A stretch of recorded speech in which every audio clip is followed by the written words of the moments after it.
নমস্কার, সকলকে স্বাগত। আজ আমরা আবারও চলে এসেছি আপনাদের সামনে নতুন একটি ভিডিও নিয়ে। নতুন অনেক কিছু জানবো, নতুন অনেক কিছু আলোচনা করবো। তো চলুন শুরু করা যায়।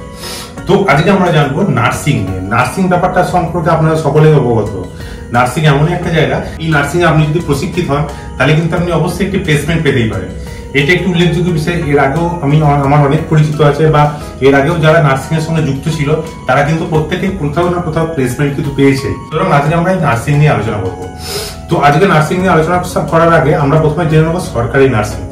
দেখুন, বেসরকারি নার্সিং এ পড়াশোনার খরচা একটু বেশি থাকে, সেটা সবাই তোলাতে পারে না। তো এক্ষেত্রে আমি আজকে বলবো যে সরকারি নার্সিং এর ফর্ম কিন্তু বেরিয়ে গেছে। অ্যাকচুয়ালি সরকারি নার্সিং এর ফর্ম নয়, WBJEE জয়েন্ট এন্ট্রান্স এক্সামের ফর্ম বেরিয়ে গেছে। সেই ফর্মে কিন্তু সেই ফর্ম যদি আপনি ফিল আপ করেন তাহলে কিন্তু আপনি কিন্তু নার্সিং এর জন্য কিন্তু অ্যাপ্লাই করতে পারবেন। ANM GNM এই দুটো পদের জন্য ফর্ম বেরিয়েছে। এই দুটো পদের জন্য আপনি অ্যাপ্লাই করতে পারবেন জয়েন্ট এন্ট্রান্সের ফর্ম ফিল আপ করে। জয়েন্ট এন্ট্রান্সের ফর্ম ফিল আপ অলরেডি শুরু হয়ে গেছে। প্রথমে ওদের অ্যাপ্লিকেশনে দিয়েছিল যে ওরা এই মাসের শেষ থেকে ফর্ম ফিল আপ শুরু করবে। অলরেডি এই সপ্তাহ পড়ে গেছে, মাসেরও শেষ, সুতরাং তাদের ফর্ম ফিল আপ করা শুরু হয়ে গেছে। এই এক্সামটি হবে 29শে জুন। 29শে জুন এক্সামের জন্য আপনাকে অবশ্যই প্রিপারেশন নিতে হবে। যারা অলরেডি প্রিপারেশন নিয়ে আসেন তারা তো খুবই ভালো, যারা প্রিপারেশন নিতে চান নতুন করে প্রিপারেশন নিতে পারেন।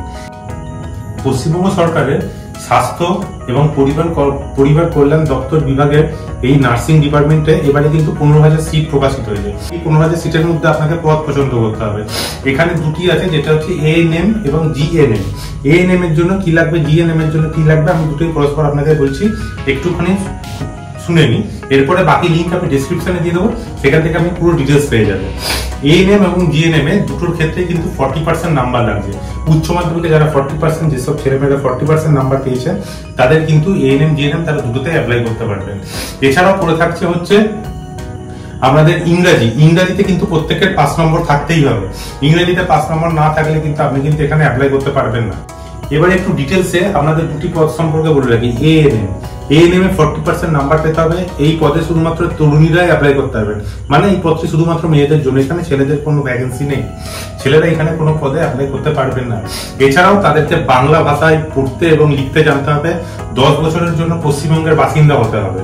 10 বছরের যদি পশ্চিমবঙ্গের বাসিন্দা হতে পারেন তবেই তারা কিন্তু এই পরীক্ষাটিতে অথবা এই পদটিতে তারা অ্যাপ্লাই করতে পারবে। এছাড়াও থাকছে হচ্ছে ইংরাজিতে কিন্তু তাদেরকে 40% নাম্বার পেতে হবে, যেটা আমি আগেই বলেছিলাম। ঠিক আছে, এই বিষয়গুলিকে আপনি মাথায় রেখে ফর্ম ফিল আপ করতে পারেন ANM এ, যেসব মহিলারা বা যেসব মেয়েরা এখানে অ্যাপ্লাই করতে চান। এবার আসি GNM এ। GNM এর ক্ষেত্রে সেম প্রসেস। GNM এ কিন্তু 40% নাম্বার দরকার, ইংরেজিতে 5 নাম্বার দরকার। আর একটি কথা বলে রাখি, ইংরেজি বিষয় এবং হেলথ কেয়ার সায়েন্স এই দুটি নিয়ে আপনার যদি ভোকেশনালের 40% নাম্বার থাকে তাহলে কিন্তু আপনি এখানে আবেদন করতে পারেন। এইখানে কিন্তু আপনাদেরকে ট্রেনিং করতে হবে, ট্রেনিং এর স্টাইপেন্ড দেবে, এরপরে কিন্তু আপনি চাকরি পাবেন। যদি আপনার তার প্রথমত আপনাকে পরীক্ষাতে তো পাস করতেই হবে, তারপরে থাকছে এই প্রসিডিওর গুলো। এবার ট্রেনিং এর ব্যাপারে চলে আসি। এখানে আপনার 3 বছরের ট্রেনিং হবে এবং এই কোর্সে ছেলে মেয়ে উভয়ই অ্যাপ্লাই করতে পারে। কিন্তু ANM, এটা হয়ে গেল GNM এর কথা, কিন্তু ANM এ 2 বছরের ট্রেনিং হবে, স্টাইপেন্ড পাবেন 500 টাকা করে। ঠিক আছে, কিন্তু এখানে কিন্তু শুধু মেয়েরা অ্যাপ্লাই করতে পারবেন, এখানে কিন্তু কোনো ছেলেরা অ্যাপ্লাই করতে পারবেন না। এটা সবসময় মাথায় রাখবেন। ANM কিন্তু মেয়েদের জন্য, GNM ছেলে মেয়ে উভয়দের জন্য। এবার বয়সের ব্যাপারে আলোচনা করি। এই যে পরীক্ষাটি বা এই WBJEE, এখানে ফর্ম ফিল আপের জন্য কিন্তু ন্যূনতম বয়স 17 বছর হতে হবে। 31/7/2025 যেসব ছেলে মেয়েদের বয়স 17 বছর হবে তারাই কিন্তু এখানে অ্যাপ্লাই করতে পারবে। ঊর্ধ্বতম বয়স মানে কিন্তু ম্যাক্সিমাম বয়সের ক্ষেত্রে কিন্তু এখানে কোনো কড়াকড়ি নেই।